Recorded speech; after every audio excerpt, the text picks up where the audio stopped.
So we have a really important topic that we're going to discuss today, and it's about conflict resolution and really being able to resolve conflict, because conflict is inevitable, but it's essential to learn how to deal with it. And so asking questions is really, really a vital part to being able to handle conflict properly. Listen, take notes, and learn as you listen to this conversation between Liz and I. It's really, really going to help you.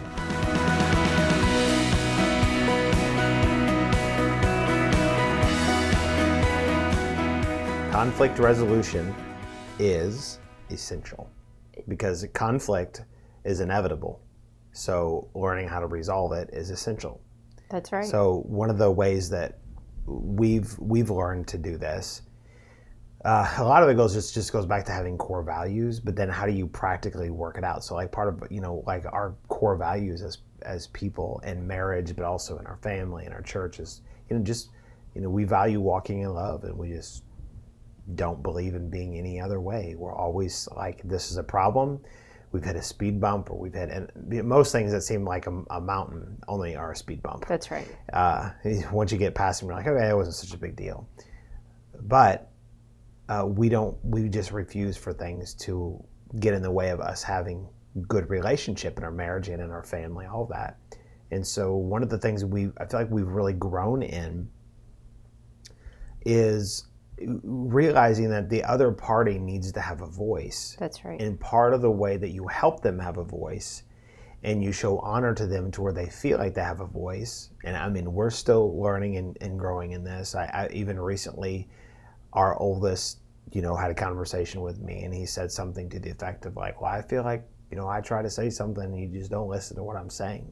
And that wasn't my heart, but it was maybe a little bit of how I was communicating made him feel that way. That's right. So I would say on his end, like, feelings are not the most dominant thing, or shouldn't be the most dominant thing. But then from my perspective, I need to realize that feelings are there, and we need to work to try to make sure that everyone feels good, because God did give us feelings. He gave us emotions and things like that. So one of the things that we've learned to do is to ask questions, because it says to the other person, I value you, and I want you to have input into this situation. And I feel like that you're really great at doing this. And you're great at asking questions that don't feel loaded. Like, because you can ask questions and it's like, well, why were you saying that? And then it's like, what do you mean, why was I saying it? And before you know it, it's actually escalated instead of getting better. Yes, there's a right and a wrong way to ask questions. Because you can be very defensive in your asking of questions. Are you talking about me? No, I'm not. You in general. I'm just... The podcast audience. The people in general. You probably were at one point that way, but I believe... Now you're talking about me? Yes. Okay. You specifically have grown in that department. And yeah. I will say that some people, and I was one of those people, run from conflict at all. They'll do anything and everything to avoid conflict, because it can feel overwhelming, it can feel bad, and because most of the time when you've been in a situation where you've been confronted, or you've been in dealings with confronting or conflict, it's been so bad. Most of the time it's unhealthy. So bad. Yep. And so I had been in lots of situations where the conflict was so bad all the time, like escalated into, and I'm even saying like from childhood, like yelling and screaming and And so I was a person who avoided conflict. I would run from it. And I even got to a point where I would just be like, whatever we need to do so that I don't have to actually feel any pain or be uncomfortable. Whatever, I'll run away. And that actually isn't okay. Right. It's not okay. And then all of a sudden I got this revelation that because the Lord actually confronts us, and it's so loving and it's so kind, that if we are unwilling to confront situations, then we actually don't love the people we need right. to go and talk to. And why then does it have to be this big escalation? Why can't it be a conversation? Yeah. And so conversations come from you're wanting to go to seek to ask questions so that you can have an understanding of their perspective. That's and then right. that you They feel valued. and when you they do feel that. valued in that, and then that you can bring understanding from your position of what it is that you're seeing, and all of a sudden it like completely obliterates like this bad confrontation experience, and all of a sudden now you're just having a conversation of wanting to understand, of wanting to make sure that that person knows that they're loved and that they're valued, but maybe not seeing things properly, or they don't understand your perspective in a matter, which is causing them to maybe be defensive or withdrawn or agitated or frustrated, when you're like, okay, we have to have a conversation right now, and I am coming to you because I want to understand where you're at in your thinking and your thought process. So this is exactly right. And so asking questions helps you to see where the other person is at, and then trust can be built. So a lot of times the reason that conflict is inevitable. It is. But learning how to deal with it is essential. And so a lot of times the conflict becomes so challenging because there's not a trust there. Mm-hmm. Sometimes there's not trust there because trust is broken, but sometimes trust is not there because people are just not trusting. Right. And what's interesting to me, you said something that was really interesting to me, and then my mind went, and I thought, I'm going to talk about this. You'll talk about, you said how the Lord is so loving when he confronts and even corrects, things like that. And but I've listened to you talk about, you'll say, well, the Lord, he said, really, Liz? Really, Liz? Like That's my language. You have that back and forth with him yes. like that, though. And I was thinking, and I've thought about this before, that if you're having conversation where the Lord's going, really, Liz, almost a little bit sarcastic, not scarcastic, but just a little bit, there. And the Lord's doing that with you, I don't even know that I could do that with you. But most people probably couldn't do that with you. And now I was thinking, well, what's the difference? Well, the difference is that you trust, and not that you don't trust me, but you really trust the Lord. And so even if the Lord were to come to you and say, Liz, you fool, stop it. Like you would stop and go, yes, Lord. And you wouldn't be offended at what he's saying because you know that his motives toward you are pure. You don't question that. Yeah. And so, we've developed, because our trust has continued to build, we just continue to be very vulnerable with each other. And it's caused us to grow stronger together. That's because trust is built through working through difficult things. But you can't work through difficult things if you're not vulnerable with each other. And a lot of times, the vulnerability isn't there because people don't feel like they have a voice. They just feel like they're being attacked. So whenever conflict is there, we've got this, you said this particular thing on the drive home, and it just is really festering. And I can remember in our younger days, there were times when all the time. Could we just say times, not all the time? It was pretty frequent, to where you would say something and I went 40 miles down the wrong way, thinking blah, blah, blah about what you were saying, when all it was just a comment. You were just thinking or processing or just trying to figure something out or just giving your opinion. I mean, it was just very pure and simple, but I had so much mistrust built inside of me that I took that and went the wrong way. So instead of coming to you and saying, what did you mean by that? I immediately was offended, and I'm like, I know what she meant by that. And I got into all of the why, and it was this, that, and it was against me. And I was in this very unrealistic realm in my mind that I lived in that was just demonic and stupid and all of that.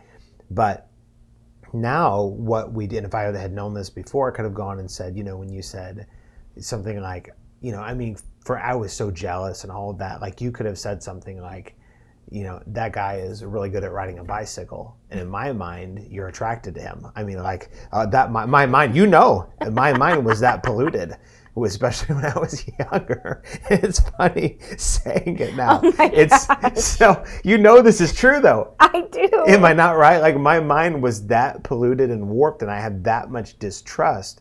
And there was some control in there. There was some manipulation in there. There's lots of really messed up stuff. But that's who I was. That's the hand that you got dealt. I'm so thankful that you are not that person anymore. So we've moved a long ways down the road. But if I had just come sooner, and now I have just all the trust. I think I don't know how to trust you any more than what I do. I'm sure it could still grow, but I very much trust you. But now if I ever have something like that were to come up, well, first of all, thought that's stupid, I would just shut it down and be like, okay, yeah, she loves you. You don't worry about it.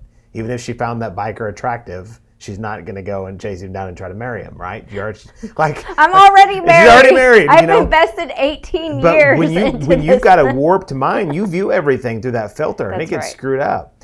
So, but now I would go and say, hey, when you said that biker was a good riding biker, what if I felt like I needed clarity? That's a really stupid scenario. Now, back then it was real, actually, still stupid but real. I would come and say, hey, what'd you mean by that? What were you thinking when you said that? They can ride a bike really good. Yes. That's what I meant. Like literally, they're doing a good job. So that probably wasn't the exact best scenario to throw up as an example, but the point is being made either way, is that when you don't understand something, then clarity needs to come. Because when clarity is, light's brought in, or light is brought in, then clarity comes, and then you're able to see things properly, and it keeps the enemy out. So light comes into relationship. I mean, I'll say through the Word of God, because the Word is light, but it's when we have communication back and forth, unoffendable communication. We have to be unoffendable in our communication, to where, like, if I even think that there is something like wrong about what you said, and it might not even be something in that nature. It could be something like you might have said, hey, I don't think that, this is actually probably even more realistic about where I was at. You could say, I don't think that shirt probably is the best looking shirt for you. Like, I had a shirt, a couple different shirts years ago. You're like, those make you look frumpy. And so all I heard was you just called me fat, and so I had to work through those. Those were my problems, not your problems, but I had to be able to work through those things. And so if you can get things out in the open, then you can work. And there's some people that are listening to this that'll be like, geez, you were really far off, Kent. But there's a lot of people that are listening to this, they go, dang, I can relate to where he was at. That's right. So questions will bring about giving the other person a voice and be able to bring things into light. And when that happens, then all of a sudden clear communication, and then trust is built. That's right. I love that. Questions bring clarity. And if you're unwilling to go ask the person the questions, even if they're tough questions, then you're never going to be able to get understanding. You're never going to be able to hear what it is that they're thinking, or and even create this platform for vulnerability. Sorry, I'm just thinking about the bicycle thing. How ridiculous that! How messed up in my mind. Like, I don't think that was a real scenario, but there were other ones that were very similar. Probably to that. Similar to that. It is unbelievable. So this goes back to in a marriage, it is a partnership thing. I'm sorry to interrupt you, but I just couldn't stop from smiling. But this really brings about some smile. good. Thank you, baby. This brings about some. I don't even call you baby normally. But this brings about some important things, because we're talking about. We just need to laugh. I think we're talking about conflict resolution, right? And because it's a tough thing. It is a tough thing. It is very good to laugh through it. Sometimes we're too serious. Yeah. Sometimes in our minds, we have taken something so far the wrong direction that it is so clouded and misguided that we need to laugh. We need to laugh. But if we had just communicated about it in the get-go, and then it would have clarified things. But there's a lot of times that there isn't even a basis for people to have communication in their marriage on any kind of level, and it's because they're internally, the husband or the wife or both are dealing with such insecurities. They're dealing with offenses. Offense is a huge thing. They're dealing with so much stuff internally that they can't even come to Like, I mean, you got to have some kind of level of trust for people, Yeah. right? So, like, we're sitting here talking at this table, and I can sit and talk with pretty much anybody at a table, or whatever kind of setting, and I at least trust that they're not going to, pull out a gun and shoot me. So there has to be some kind of basis of level for trust. So if you believe that, can't you go to another level and go, okay, well, they're not gonna actually physically harm me. Are they really looking to harm me with their words? Maybe, but if they are, why would they want to do that? Is it because they hate me so bad, or maybe they hate themselves? It's probably because they hate themselves. Let me give them an opportunity to be able to speak. Like, that's a way you can work up to having some basic communication with your spouse, in particular, the one you need to have communication with the most. But there's so many internal workings that are going on that people can't even come to a place of having very civil communication. But if you can get to a point where you can express, and you do this by asking questions oftentimes, what are your intentions? What is your hope? Cast some vision on me for our marriage. What is it that you want? And when you can get past some of those things, and all of a sudden it goes from a level of like, well, I know you're not going to kill me, to you actually have the best intentions for me. I want to hear what you have to say. That's right. And for me and you, when we communicate, I want to hear what you have to say for me, because I know you love me. I know you care for me. You would do anything for me. You would lay down your life for me. You will help me through any situation. You would help me through any problem. You'll still love me when I'm wrong. You might tell me I'm wrong, but you'll love me through when I'm wrong. Yes. All of that. And so that there has to come to a place in our marriages to where we can have unoffendable communication, to where we throw out all of the, well, I think he's really saying this, and I think she's really saying this, and I think, because when you ask questions, the Bible says out of the abundance of the heart, the mouth speaks. So when you get to hear somebody, you're going to hear what's going on inside of them. At some point, you're going to hear what they're really thinking. You're going to hear what they believe. You're going to hear what they believe about the Lord, about life, and about you. And so if you don't have questions asked to be able to hear from them, then you're never going to really be able to hear what's going on the inside. If what you hear is incorrect and wrong and toxic, they're going to be able to hear it. Then maybe you'll be able to say, hey, I don't know if that's the best way to go about this. Can we work on this? And so if you just always throw things back in the other person's court, instead of coming in and saying, I've got what needs to be said here, That's right. which we don't consciously think that, but because of the fact that we've always got something to say and we don't ask enough questions, we shut the other person down, and that person thinks that we think that we're so right, and often we think we're so right, and we're just saying all this stuff, and we want them to just come underneath of what we're saying, and we don't really care what they have to say. Right. But we have to be able to value Which actually each other's opinions. dismantles the bridge that you're trying to build. It destroys it totally. When all of a sudden you're going in with your opinion and your thoughts, you say, I value what I want and what I think over what you want and what you think. But by asking questions, you're drawing. And it's like, keep asking questions, because that actually keeps allowing them to talk. Because sometimes we've found, like, people don't even know what they're saying until they say it. And then when you ask them questions and they begin to talk, then they actually come to the realization of what it is that they were after on their own, without you even having to say anything, which is actually better, because then they have to take ownership, because they're the ones who realized it out of what it was they're saying. And this is like actually so good with communication with your teenagers, is like, you're trying to teach them how it is to get what's on the inside of them and communicate it out of them. Teenagers are like a rock sometimes. You can't get anything out of them. Well, and sometimes they just haven't developed the process of thinking things through all the way through.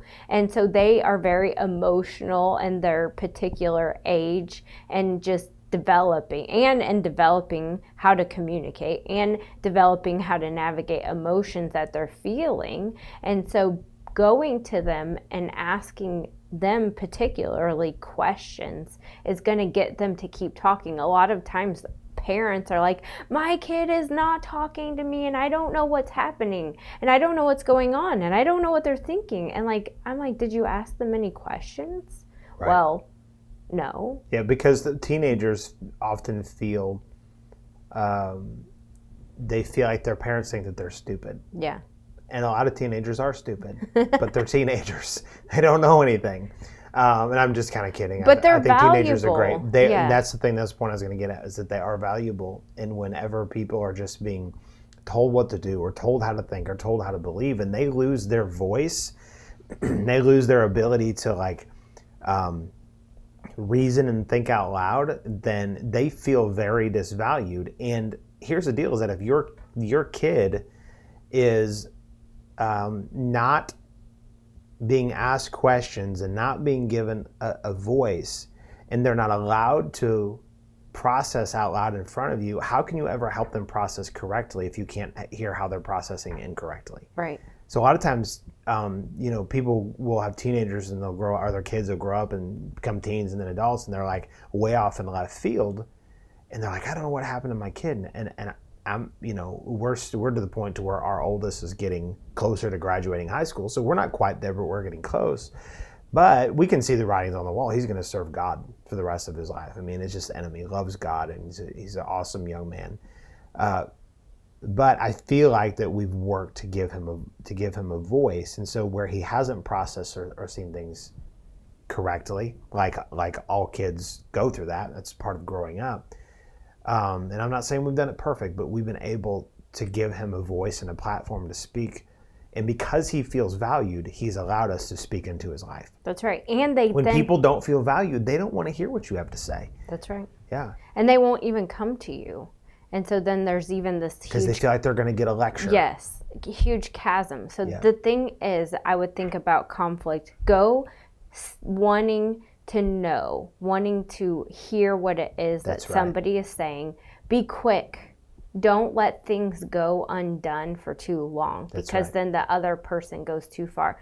Always go with a posture or with a intention of, I'm going to ask you questions, not defensively or saying, like, I can't think of a question, but like really engaging to pull things out of them. Yeah. And then make sure you're leaned in, make sure they know that you care, and how you care is that you're engaged. And this goes back to not being like, whatever they are going to tell you, don't have a good response, don't be reactionary. Right, don't freak out if they're like, I did this and la la la. Be like, okay, well, we are going to help come to some solution, because we have solutions. And sometimes even let them help come to solutions. That's right. Okay, well, so how did that make you feel when you did that? Well, I felt pretty bad. Right. Okay, do you like feeling bad? Well, no. Could we have done this better? What could we do to help you avoid that? And all of a sudden they feel like, okay, well, you're not treating me like I'm nobody and just coming down on me. You actually want to participate with me.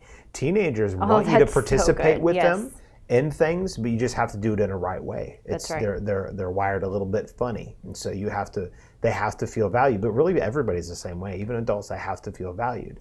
So this is one thing. Some immaturity, but instead you lead them. You have to help lead them out of it. But yeah. if they don't feel loved and honored and valued, you're not going to be able to lead them anywhere. They're going to be like, hey, in a year or 2 years, peace out, I'm out of here, and then they're in rebellion and all that stuff. Yeah.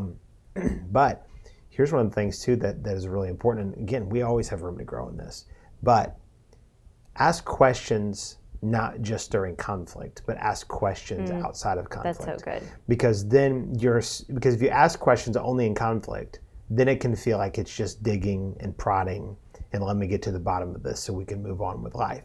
Mm-hmm. Well, it's possible that you need, and it's not just possible, it's definite, you need to be able to build rapport, relationship, communication, and that trust outside of conflict. And you do that by saying, what's important to you? What would you like to have? I mean, just simple things. What do you want to have for dinner? Why do you like that so much? What's your favorite kind of whatever? This, that. I mean, just even some small talk can really begin to build a bridge there to have good communication with. So then when you go into the conflict, they already feel valued and feel like, okay, well, they've shown interest in my life. That's right. So I think I can probably open up and trust them with this. And sure enough, as long as you're mature and stable as the parent, then you're able to just answer questions or ask questions, and then when they answer them, you can have a very stable, hey, that's no problem. I went through something similar, or my sister went through something similar, or whatever, and then you can answer correctly. But this issue of conflict resolution has to become something that's important to us. And we just learned this key of asking questions is a really great way inside of conflict, but also outside of conflict, to build relationship and build trust, to work through things together. And so that's really what, I mean, it's kind of almost a summary of a lot of what this podcast is about. Family by design. It's being intentional to make a family work. We live in a fallen world. God's family is God's design. Yes. It's his design to inhabit the earth and fill it with his glory. But if people don't know how to get along and come together and do things right, then that will never happen. So this is a very, very essential thing. And I thank God for what he's done in our marriage and in our home. We're still a work in progress, but we're moving the right direction. Amen. Yes. Amen. So good. Thank you for listening in on this conversation. We hope this has and will continue to encourage you in your marriage and family. Don't forget to download and comment and share this episode. You can check out Ward Ministries at wardmen.org. If you have any questions, please email us at info@wardmen.org. Keep your eye out weekly for our latest conversation on marriage and family.